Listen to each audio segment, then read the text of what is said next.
तो आज की वीडियो में हम जानेंगे महाभारत में मौजूद एक ऐसे योद्धा के बारे में जो महाभारत के युद्ध में शामिल तो नहीं हुआ, लेकिन एक वचन के कारण सारे महाभारत का युद्ध अपनी आंखों से साक्षात देखा था। हम बात कर रहे हैं भीम के पोते और घटोत्कच के पुत्र बर्बरीक की। अगर महाभारत के युद्ध में बर्बरीक शामिल होते तो महाभारत के युद्ध का परिणाम कुछ और ही होता, जो युद्ध 18 दिन तक लड़ा गया। अगर बर्बरीक इस महाभारत के युद्ध में शामिल होते तो महाभारत का युद्ध कुछ ही पलों में समाप्त हो गया होता। बर्बरीक के जन्म के बाद एक बार जब बर्बरीक द्वारिका में भगवान श्री कृष्ण से मिले, तब बर्बरीक की बुद्धि देखकर श्री कृष्ण ने बर्बरीक को देवी मां की तपस्या करने की सलाह दी। तब बर्बरीक सब कुछ त्याग कर माता की तपस्या में लीन हो गए, और जब बर्बरीक की तपस्या को 3 वर्ष बीत गए, तब माता ने बर्बरीक की तपस्या से खुश होकर बर्बरीक को 3 ऐसे चमत्कारी बांध दिए, जिनका इस्तेमाल करके बर्बरीक तीनों लोकों को नष्ट कर सकता था।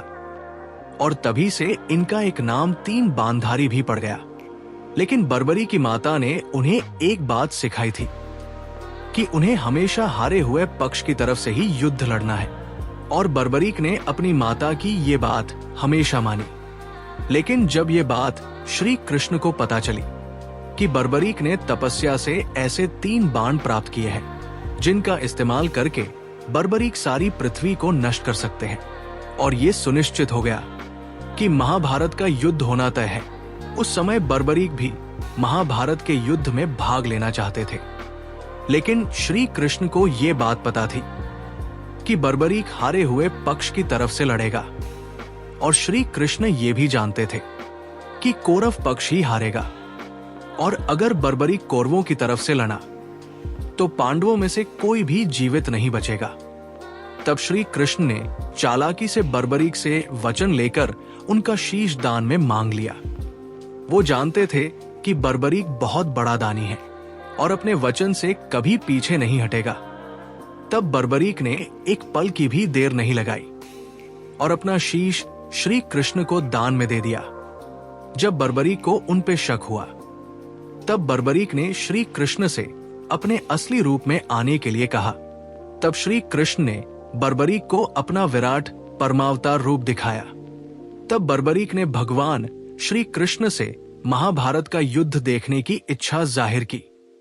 तब श्री कृष्ण ने बर्बरीक की प्रार्थना स्वीकार की और बर्बरीक का शीश युद्ध भूमि के पास की पहाड़ी पर रख दिया, जहां से बर्बरीक ने पूरा महाभारत का युद्ध अपनी आंखों से देखा।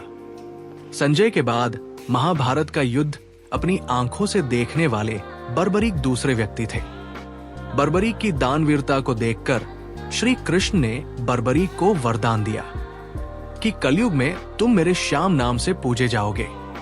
कहते हैं कि युद्ध की समाप्ति के बाद श्री कृष्ण ने बर्बरीक का शीश एक नदी में प्रवाहित कर दिया।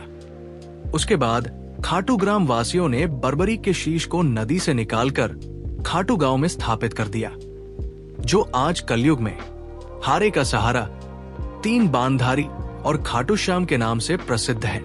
जय खाटू श्याम बाबा। भाइयों, हम आपके लिए कुछ ऐसी रोचक कहानियां लाते रहेंगे। आप बस वीडियो को शेयर करो और लाइक करो। धन्यवाद। मिलते हैं अगली वीडियो में।